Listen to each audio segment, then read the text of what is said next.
Welcome back, guys, to the Roundtable. My name is Adam. With me today, Victor. Hi, everyone. Rusmin. Hello. Thank you so much for joining us once again. At this Roundtable, we're going to talk about the SPH Keppel deal. So recently, Keppel is in talks to basically take over SPH in a $3.4 billion deal.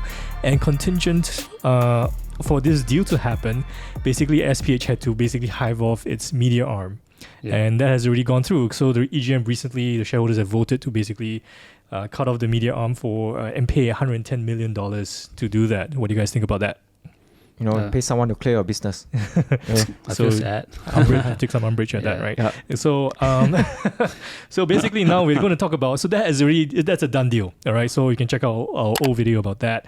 But now we're going to talk about the Keppel SPH thing and whether this is a good deal for SPH shareholders, all right? Yeah. So that's a quick recap of what's been happening. So tell us a bit more about the Keppel deal and what's it like for SPH. So what is actually happening for SPH shareholder is that you're going to get an offer from Keppel, who is going to offer you a so-called offer price around $2.10. Okay, let's round it up to about 10 cents. Okay, so in a way, you are not going to receive all this in fully cash because it's going to be 1/3 of it is cash, about 1/3 is in the Keppel REITs unit shares, and the other 1/3 will be SPH units. Okay, so in a way, if let's say you own 1,000 shares in SPH, you're going to receive about $668 in cash, and then 596 units in Keppel REITs. All right, and the other part you're going to receive is 782 units for SPH REITs. Okay, so you're going to end up with some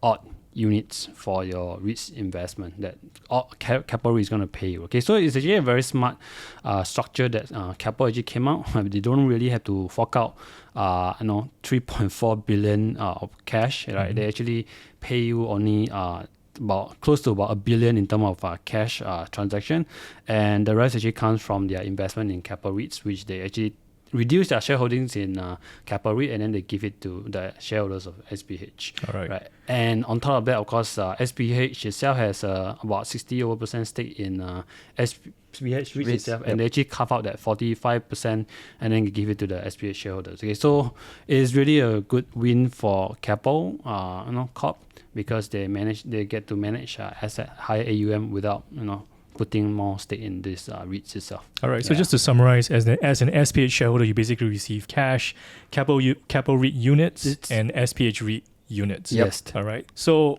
you're saying that this is pretty much a pretty synergistic deal for Keppel. Yeah. A good one for them. But what about for SPH shareholders? Do you think this deal is a good one for them? Yeah, I think it's quite a good deal for SPH shareholder. So if you remember the earlier video that we talked about in SPH, I'm assuming that, let's say example, they do a 50% payout in dividends, right?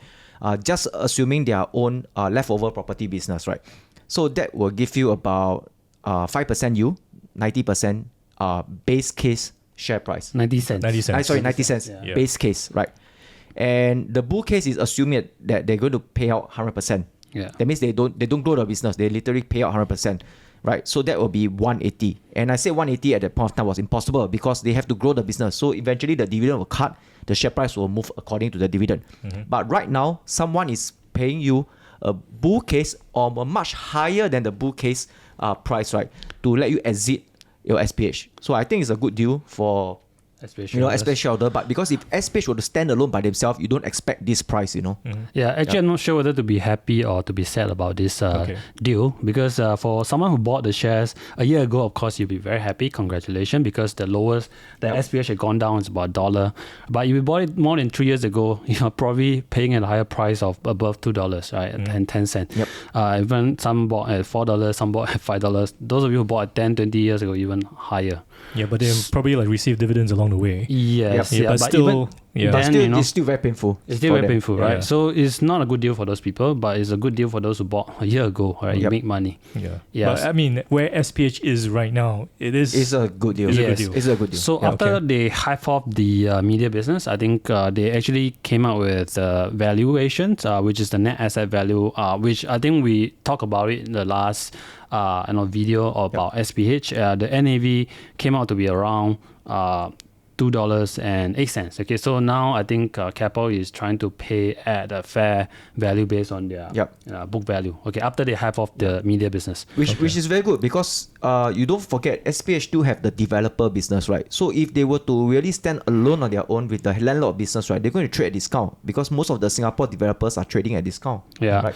Yeah. Although their developer arm is not that strong, okay, but if you look at the take it as their development arm, and then they also have become a landlord business. A lot of landlord listed companies in Singapore, they are actually trading at a discount. Okay, so based on what they have presented, okay, they are taking some into account of like Capital Land, price to book, Hong Kong Land, Lot, and the rest of the other real estate developers. Their average price to book is about 0.7. Okay, so now they are actually offering about 1 times for the SPH shareholders. Okay, so in my opinion, I think this is actually a very fair deal for the SPH shareholders, taking into account after what SPH has gone through. Hyping off their media business is a very painful decision, but it's not too bad for their property arm. The price that Keppel is actually trying to offer to the shareholders. All right, I think so. At this point in time, when we're doing this recording, SPH is about $1.90 thereabouts. 93 cents. Yeah, $1.93 Yeah. at this point in time. So Keppel is offering about $2.10 almost. Right? Yes, almost there. But there is a so-called price gap, right? Differentiation of around $2.10 versus $1.93. That is about close to 8% kind of discount. Okay, so the question now whether should you wait until the offer ends or sell it on the open market. That's I think what most people want to find out. Okay, so we need to talk about the deals on what you're getting. Okay, because if you are decided to wait up for the deals to get completed, okay, you're going to get only about a third in cash. The rest is going to be in the units of Keppel REITs and SPH REITs. Okay, so the question is whether those two REITs are good to own. Okay, that's a separate issue altogether. Okay, so but for my take is that I will prefer to keep it simple. All right, take the money off the table. Because the price differential between the offer price and the current price that is currently trading at right now is very small.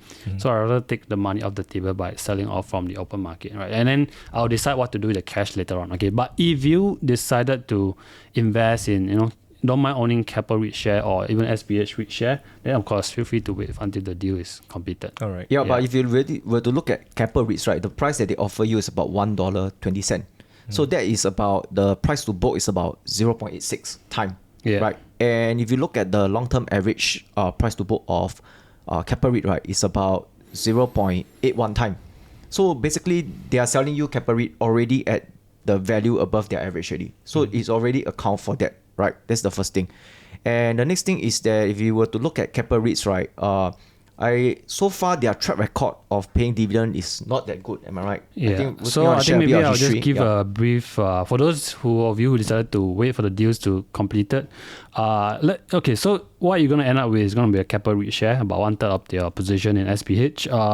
So let's look at Keppel REIT, right? They actually own 80% of their properties in Singapore, the other 17% actually in Australia, and then the rest is in South Korea. Okay, so let's focus on the big one, right, which is the Singapore market. So they are in the commercial office in Singapore, Grade A offices, and they own Ocean Financial Centre, they own Marina Bay Financial Centre, One Raffles Quay, Keppel Bay Tower, which they just acquired recently. Okay, so if you look at these assets, generally they are very young. Okay, and they are located in the very good prime locations, in the right smack of in the city of CBD of Singapore, right? The business district of Singapore. So if you look at the occupancy for all these assets, most of them are above 95%, which is impressive. Okay, so and for Keppel REIT, because since you're going to be very new, if let's say you don't have any other existing units in Keppel REIT, okay, you look at their history since listing until today, they have managed to grow the AUM from 600 million since IPO until today at about 8.2 billion, okay, which is very impressive. You compound it at CAGR rate, compounded annualized return, is about 22%. Okay, but as the unit holders of REITs, okay, you need to make sure that your focus is not on AUM. Okay, the AUM is the manager's job, and it's just a means to an end, right? You want the AUM to basically still pay you distributions and dividends, because that's what you want, right? And of course, as a REITs manager, they earn fees, right? So if they can continue to grow at AUM at 22% a year, they'll receive more fees. Yeah. Okay, So but that as means their fees is growing at 22% a year, right? all right. So, but as a unit holders, you usually look at their DPU, right? Distribution per unit. And if you look at the Keppel REIT's DPU, it actually has not been performing pretty well since 2012. After acquiring the Ocean Financial Centre. So after they acquire the assets, it has been coming down in terms of performance, mainly because the market is actually tough. Okay, but there are peers like CapitaLand Commercial Trust before they got privatized or merged with CapitaLand Mall Trust. They were doing quite okay. Okay, in comparatively the result, I think CCT has done pretty well.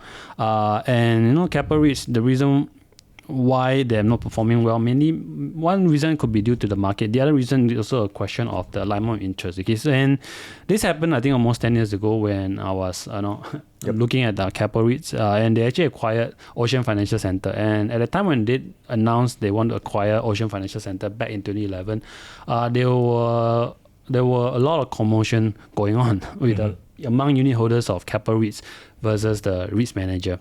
And what happened was that Keppel REITs back then was called K Asia, right? Keppel Asia REITs, something like that, right? And they wanted to buy this Ocean Financial Centre at the Raffles Place, quite a sizable transaction and deal. And one thing that a lot of unit holders were not happy about is that this property is actually triple 9 years, right? It's almost as good as freehold.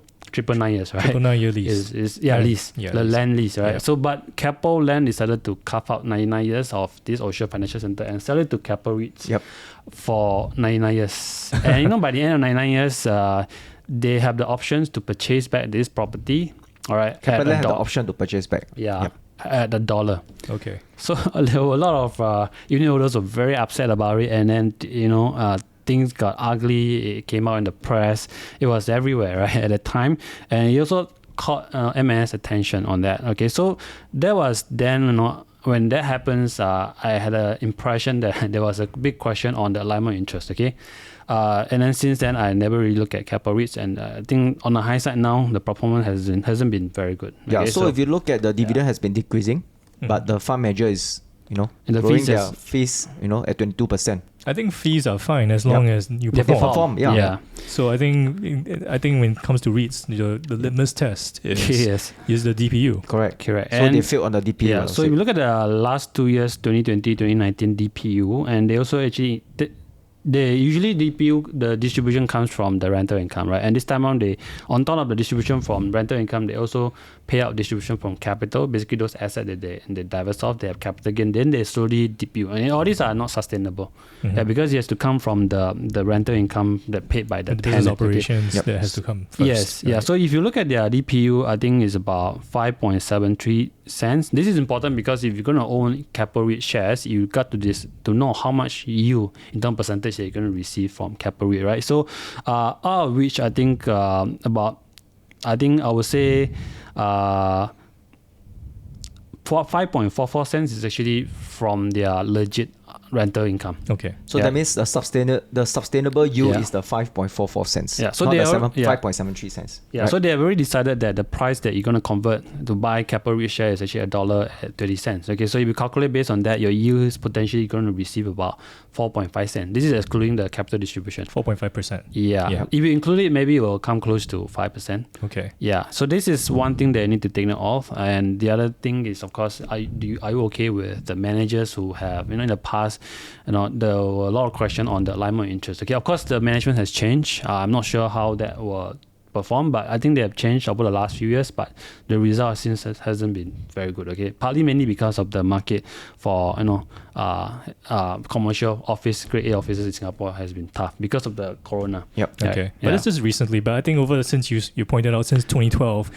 2012, DPU hasn't been performing the best anyway. So I think in terms of office commercial REITs in Singapore, Keppel REIT isn't exactly top in class. Yeah, it's not your best choice. It's not the best one. Yeah, they've got good assets there, but in terms of performance, it's not been fantastic. All right. Okay? So, but if you don't mind with all that, of course, you need to calculate your DPU, which I've calculated for you. You're potentially going to get a yield around 4.5%, but that's if the office market recovers, of course you're gonna get higher than that. But if you get worse from here, of course you're gonna get lower. All right. So I think just to summarize, I mean, Keppel REIT, that's your view on it based on your experience. The experience. Well, I think 10 years of experience. Yep. More than 10 years. More than 10 years. Right? So the other question is, I mean, for SPH shareholders, yes, they're going to get Keppel REIT units. The other one is they're going to get SPH units, REIT units as well. So what do you think about SPH REIT in this sense? Yeah, so SPH previously been managed by SPH itself, right? But since now they're going under umbrella of Keppel, and again, I don't think they're going to change the management that much. So, but in terms of overall direction, they have to follow the new parent, right? Your new sponsor, which is going to be Keppel, and how that's changed, I don't know. Is anyone guess? Yep. Yeah, but I hope the best turns out for SPH REITs. Okay, but let's look at SPH REIT, what assets they own, right? Because I think this is nothing new for SPH shareholders because they are probably already know Paragon. They also own Clementi Mall in Singapore. So Singapore asset constitute a bulk of the business, 60 over % of that. The rest come from Australia. All right, and yeah, so if you look at the biggest asset is actually Paragon, contribute more than 50% of their net property income. So this is the asset that you probably want to pay more attention on because retail market in, I won't say Singapore, the rest of the world, have been affected because of COVID-19 lockdown. People are not going out, so it has not been performing well. Okay, so you need to track closely their tenant sales, and because if tenants are not doing well or have not recovered from their to the pre-COVID level, it's very difficult for them to increase the rent or to see the rent actually recover back to the pre-COVID level. Okay, so I think so far it has recovered last year in 2020, but recently because of the resurgence of Delta variants, I think the recovery has dropped again. Yeah, okay. So that's something you need to look out for. But from the another perspective, you can look at it as a recovery play. Okay. Of retail. What about the track record of SPH REIT? Yes, so you look at the track record of SPH REIT, I think the DPU has been very flattish, right, since 2014 until 2019. Okay, let's take out the 2020, which is an exceptional year because of the corona. So it's not fair to punish them that way. Okay, but the reason why they are very flattish is because retail market in Singapore has been very mature, and has been tough also over the last 8 years. Okay, and also their sponsor is not as strong as the current Keppel. I mean, you say that, but at the same time, there have been some retail REITs in Singapore that have done really well since 2014, 2015 till now. Right? So that, I think, again boils down to the sponsor that they have the managers, and back like SPH is not considered really a good sponsor, a strong sponsor to begin with. That's why it's very difficult for SPH to go out, acquire assets. I guess everyone want to sell high their malls, and there's limited choices, limited supplies out there, so they can only go outside of Singapore, which that's why they are venturing to Australia market.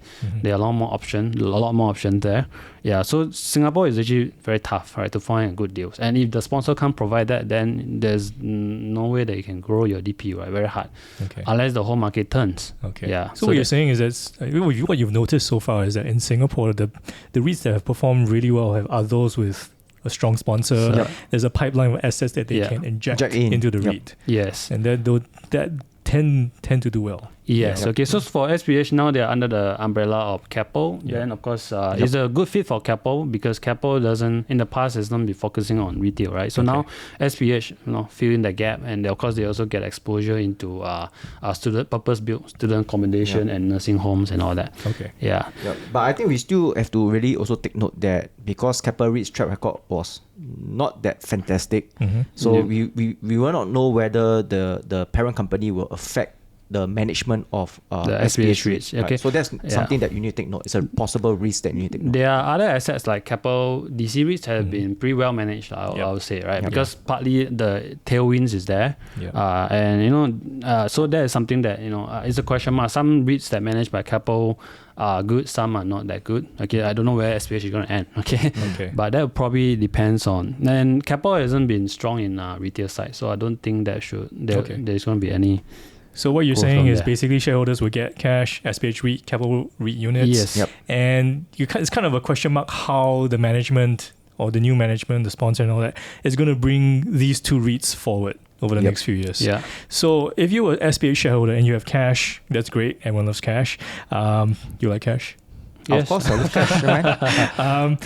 Just had to check. But anyway, the two REITs that you have, SPH REIT and Keppel REIT, if you're an SPH shareholder, would you sell the REITs, Yeah. or would you just hang on to them? I know you've explained a lot about what the REITs are about, but if you were an SPH shareholder, what would you do? I will sell. You just sell it, I wouldn't. just liquidate I everything. will I mean- liquidate even before the transaction happened. But Oh. of course, this is based on my own opinion. It's not Okay. a recommendation to buy or Yeah. sell. But Okay. based on what I see and what I understand, I'll Yeah. just sell, even though there's a 8% discount to the actual Okay. price. I think there are a lot other better REITs, for retail side. There are other better REITs for Okay. retail side. There are other better REITs in commercial side. Mhm. So I don't think these two will be a great option for me. But again, having said that, some people may just love Keppel, right? Yeah, So I don't okay. know if you're one of them. Yeah, but eventually, I think one day I won't be surprised that they merge SPH REITs and Keppel REIT together, just like how CapitaLand merged CapitaLand Mall Trust and CapitaLand Commercial Trust, and they Mhm. created integrated commercial trust. Yeah, I mean, a Yeah. bigger REIT, you have more economies of scale. Economies of That scale, makes more sense. it makes in a more way. sense for them. Yeah. Yeah, So that could happen that could happen. down Yeah, the line. Down the line. So you're Yeah. going to end up maybe owning one REIT. I Alright. don't know. It's just a guess. It's just Yeah. I mean, Only Keppel knows. Keppel would know, right? Yeah. Yeah, but that would be, I think, very far off. I mean, this merger hasn't even happened. You have to go through the EGM. Shareholders have to agree to it, and it's not a done deal. I mean, Yeah. I think the timeline is until be December, right? It's yeah, the I end mean, of they're the going to year. conclude it by this year, so that's the so goal. end of the year. Yeah, but the date of the EGM is not out yet at this Yeah. point when we're doing the Yep. recording. So I mean, anyone's guess whether this deal will go through. But I think what we discussed so far is that it's a pretty fair deal Yep. for SPH shareholders to take it, and I mean it's pretty fair for like you said, what SPH has gone through over the last 5 years, I guess, hasn't been the best. Hasn't Yep. been the best. Yeah, so to have this exit opportunity to basically just kind of like cash out, take the money and run in a sense, Yeah. pretty all right. And put Yeah. your money somewhere Put else. your money somewhere else, right? Yep. Yeah. Okay. So that's what you think about it. Do you think there is an arbitrage opportunity for investors right now? No. No. I mean, because if you based on currently recording the Keppel REIT shares, it's actually lower than the price that they give it to you. Yep. $1.20. Now it's about $1. Okay. And then SPH is slightly higher at about 95 cents Okay. versus the 91 cents that they agree upon. Okay, so Yeah. you can actually buy cheaper units on Keppel REITs right okay. now. I think we needed Yeah. to make that clear because it looks like, because I think SPH is about $1.93 that we're saying. Yeah. But then the deal is about $2. So But there's no arbitrage. there's no arbitrage There's at no all. Just to arbitrage, make that yeah. clear. Yeah, you're dealing with an asset that is fluctuating over time, right? Yeah. So Yeah. the Keppel REITs and SPH REITs. Okay. Yeah. All right, so I think that's a pretty good wrap up. I think we just wanted to cover Keppel SPH. I think some comments have been asking us about that as well, and we thought that we do a roundtable since that the deal for the media arm has been approved. So this is going to be hived off, and now the next one is going to come up is basically Keppel and SPH. So we're going to see Yeah. what's going to happen, whether SPH shareholders will vote through that deal. Yep. And basically be privatized by Keppel. So this is our take on it. So again, no recommendation to buy or sell anything. Whether you want to be a Keppel REIT or SPH REIT shareholder, that's really up to you as well. Yep. Yes, Correct. yeah. So just take us. This is just our point of view. So once again, I think that's a pretty good wrap up. My name is Adam. This is Victor. Thank you. Roseman, Thank thank you you so for much for watching. joining us once again. And if you like this roundtable, again, please hit the like button. Let us know we're doing a good job. And of course, any comments or questions about this deal, anything else, put them in the comment section. We'd love to have a conversation with you. And subscribe to our channel. Many more roundtables coming up as well. And we'll love to see you again.